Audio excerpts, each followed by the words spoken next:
We've talked in the past about you not wanting to raise money anymore. And today when I asked Brian Johnson again, I was like, would you want to raise VC for this? He's like, probably not. If he does raise, it would probably be from like a lot of friends and family because he has more of a brand now. Now, this tweet is from Jesse Pujji.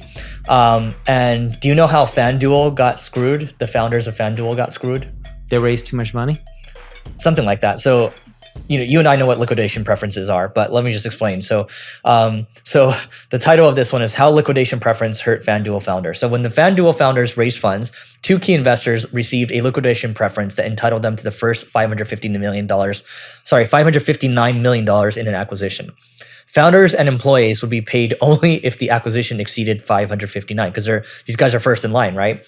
Because the Paddy Power Betfair, I think that's the deal, was for just $465 million. The founders received nothing. So the question is, should people raise in this environment right now? You can raise if you're going for a moonshot thing, but I think for the vast majority of people, you probably shouldn't. So FanDuel, in my opinion, did not get screwed. The founders didn't get screwed. They raised a total of $416 million over 8 rounds. The investors should get their money back first, plus a little bit more. I agree with that, but you would think, as a founder, I worked so hard for this thing. I've been doing it for so long. That's life. So would you raise, let's going back to the point again. Probably for the majority of people, you don't need to raise money. This type of thing, I think you probably should raise money though for FanDuel. FanDuel, yes. I think you need capital for this. I'm not opposed to raising money. The problem is I can't deploy the money correctly.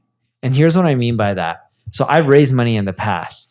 And the lesson I learned is, for me at least, it's either you're doing something crazy like a ChatGPT or OpenAI that requires tons of money. By all means, go and raise money. I'm not that kind of entrepreneur who's innovating like crazy. I'm actually innovating very little to none almost, right? I'm running a typical playbook. I didn't really look at mine. Oh my God. You looked at mine for me. So Neil and I, we took this personality test. This is from Ray Dalio and Adam Grant, just the backstory. And Eric made me take it. You're like, take this one for me. I was like, dude, we're going to learn how we work. I know you didn't even read it. But point is, on creativity, on a scale of 1 to 100, where do you think I am? 50? 60? No, like 90 something. Okay. Your creativity, where do you think you are? 10? Yeah. But when it comes to you being like tough, you're like maxed out, right? And when it comes to you being like super detailed and deliberate, like you're maxed out. And so you're very different me in like those areas, but like in some areas you're very similar to me. Like we're both maxed out and practical. Point is, you can finish your story, but my point I'm trying to give everyone here is that you have to know your strengths and your weaknesses. Yes. And you don't, just because someone else is going for a moonshot doesn't mean you need to go for it too. Totally.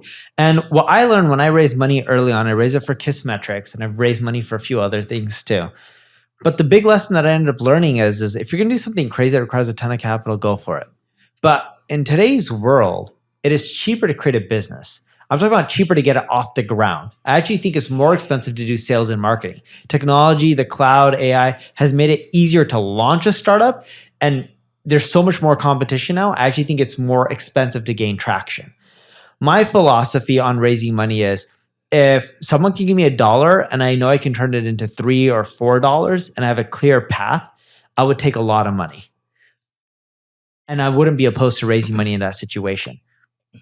I don't have a scenario where I can take $500 million and deploy it in an economical way that produces amazing returns for them and me.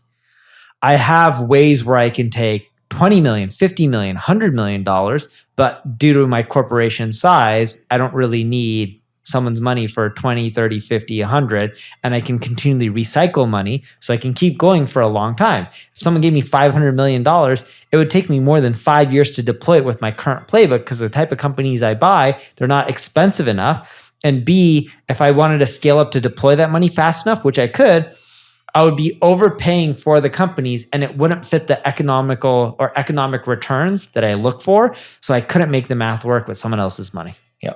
Point is, again, what I was saying earlier is that for the majority of people, it also depends on the situation. It depends on what kind of bet you're trying to make. It probably doesn't make sense to raise money. And even if you are going for a moon, like you look at what Brian Johnson's doing, Braintree Venmo, for the first couple of years, he actually bootstrapped it. He didn't raise for like 4 or 5 years, I think. And then for Don't Die or Blueprint, which is what he's working on now, he's probably not going to raise money for a while, right? They're already break even, which is great. So, your mileage may vary, but that's we're experience sharing on our side. All right, everyone. Quick message from the Agency Owners Association. So this is the peer group for agency owners that Neil and I both put together. This is for people that are doing 6 figures, 7 figures, 8 figures, even 9 figures as well. And we're all here to help you grow your agency faster. In this group, we share leads, we share learnings with each other. It's a community where people can ask questions, their most burning questions, personally, professionally. We'll share templates, reports, things like that. We're constantly adding more value to the group. I will tell you that the price is continuing to increase. The good news is that there's no long-term commitment. So you can just learn more by going to marketingschool.io/agency. Once again, that's marketingschool.io/agency to learn more. And we hope to see you inside. This company, I invested in this one company called Synthesis. And this guy, Crispin Frank, I know he's the CEO of Synthesis. And by the way, you should check it out for your kids. Kids really love it. Like the kids can't get enough of the learning from this thing. And because they've gamified learning. Neil's like, I'd rather look at how much money so-and-so raised instead of take care of my kids. That's no, Neil. I need to take care of the kids, but I can't find it online because I don't pay for a Crunchbase account. But Braintree didn't raise a lot of money. It doesn't look like it. Good for him. Yeah. So anyway, Crispin Frank says this: free trial conversion rate for Synthesis Tutor, solid progress. Primary reasons people don't convert right now: content not right for their child, blah, blah, blah. He says all these things. So let me just simplify this. He has a free trial conversion rate right now. So from free to paid, 73%. And wow, that's high. Yeah. That's extremely high. Yep. 73%. Is it free with credit card or free without credit card? I think it's free without credit card. That's extremely high. Free without credit card to paid. If you're at 10, 20%, you're doing a pretty good job. Yep. And the reason is because he was in this tweet, he was talking through a couple of objections, right? Primary reason people didn't convert, content wasn't right for their child. What's the website? Synthesis. How do you spell it? Synthesis.is. SYNTHESIS. Synthesis. I think it's .is or I don't know if it got the .com. Synthesis.com. Yep. For kids who think Synthesis Tutor 5+. Let's see. Start your free trial. Are you checking the funnel? Is it credit card? I'm checking the funnel. It's just too high of a conversion rate. I think they require a credit card. There's just no way. If so, good for them. Anyway, let me continue. So they didn't have a chance to use it before the trial expired. Their conversion rate's not crazy. It's credit card. Yeah. Okay. So the kiddo didn't like it. My sense is, so basically they upgraded the product and they made it a free trial type of scenario, and then 73% of people continued on, right? So what would you said it's not amazing now? It's not amazing. It's not bad. It's actually good, but it's not It's not bad. It's not. If it was no credit card, it would be amazing. It would be amazing. I've never seen that. That's why I was like, I need to check out this one. Point is, look, if you have a really good product, I think, my interpretation of Brian Johnson's quote, like making money is, what do you say? Making money is the most expensive thing you can do. So they're deferring gratification, and then actually in return, they're actually getting more signups. So we'll see how this plays out for them. But this just goes to show you that you gotta keep testing. By the way, what they're doing over here is not necessarily anything new or mind-blowing. It's just, for this podcast, it's on us to call out recent examples of people doing things that continue to work, because sometimes what's old is new again. Dude, for sure. And if you don't continually test even the stuff that works, you're going to shoot yourself in the foot. Like, I remember when we were running Kissmetrics, it was an old analytics company, but just think of a software company that failed. And we had people sign up. Our flow was register with your name, email address, etc. Okay. The moment we switched to sign in with Google, we were able to get more than a 90% lift. It was less than 100%, but it was actually closer to 100 than it was to 90. And then over time, the conversions tanked. Want to guess why they tanked? Why? Because people didn't want to be forced into signing in with Google due to privacy concerns. Yep. But when we started the company, people didn't really have issue. People didn't have privacy concerns, and now they're like, oh, my personal information and yada yada. Yep. And even though Google limits on what they give people, and you disclose it, people are just worried. So the moment we had that as the only option, we kept seeing our conversion rates tank. Then when we switched it to sign up with your name or email address and password, or with Google, so we gave them an option, the sign-up rates just skyrocketed back up. It's like on the sales checkout pages, when you add in options to buy with Apple Pay and then Google Shop and PayPal, your conversion rates shoot up. So a a lot of the stuff seems like it's table stakes, but a lot of people still miss. I was trying to buy some stuff yesterday from a beauty store and I couldn't Apple checkout. I had to like fill everything out. It was really annoying. All right, quick note. This is about my company. It's called Single Grain, and Single Grain is an ad agency where we're focused on driving innovation. I want to talk about a couple of new strategies, and if you need help with marketing, great. If not, here are a couple of new strategies that you should try out. One is programmatic CRO. So we are doing programmatic conversion rate optimization on our site. So it's building products that will automatically optimize your site to increase conversion rates. We're also auto-optimizing, auto-updating from an SEO standpoint. And we're constantly thinking about what else we can do in terms of enriching the visitors that are hitting your website and also tailoring custom messages for them using AI. And so there's a handful of things that we're doing from a marketing standpoint. And our mission is just to drive more innovation. So if you want to learn more, just go to singlegrain.com, grain like rice. So singlegrain.com to learn more, and we'll see you inside. You have something here about Netflix adds 40 million subscribers. Netflix adds 40 million ad tier subscribers in which they're receiving ads when they watch Netflix. Or Netflix ads tiers hits 40 million subscribers. They didn't add 40 million, but more so the people who are on their ad plan is roughly 40 million. That's a big chunk of people.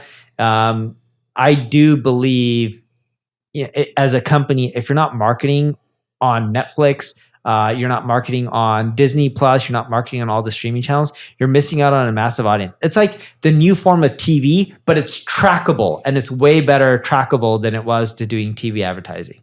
Yep. I'm excited to see where it goes. There's actually a good Wall Street Journal piece that we should talk about. I don't know if we'll get to it today, but about how TV is slowly dying. But I want to continue on the Netflix thing real quick.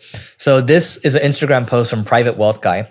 And he talks about Netflix's password sharing crackdown has been a huge success. It helped add 30 million paying users in 2023. Second highest year ever. Bloomberg has details on the rollout. Netflix built a model to differentiate a single user traveling or one person sharing with lots of people. They tested two methods to shake freeloaders. One, pay per household. So this is Reed Hastings' plan. He's the famous CEO for Netflix. And an account, number two would be an account could add new users for additional fees. So this is the new co-CEO, Greg Peters' plan, right? So these co-CEOs had one test versus another, right? So they ran the A/B test in Latin America, where password sharing was the most widespread. They found Peters' method, number two, based on user, so charging people a fee per new user led to more upgrades. So that's why it's the second highest year ever, because of this password crackdown. So I was borrowing someone else's Netflix username and password. They gladly shared it with me. I was using it for many years. I even had my own image when you logged in our profile, and I wasn't paying for it. And then the crackdown happened, and I was so pissed because then I had to spend like $20 a month or whatever it costs. My God, so bad.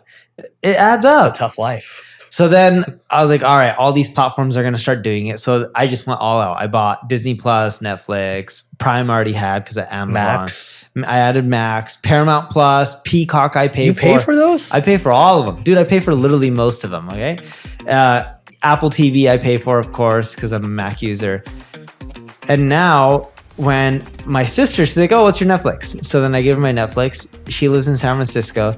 Started having issues. It was logging me out and logging her out. I'm not going to ask my sister to pay for Netflix, right? So anyway, that's it for today, everyone. Please don't forget to rate, review, subscribe. marketingschool.io/agency. We're going to show you all how we build this community. And if you have an agency, we're going to help you build your agency faster. So that being said, we'll see you tomorrow.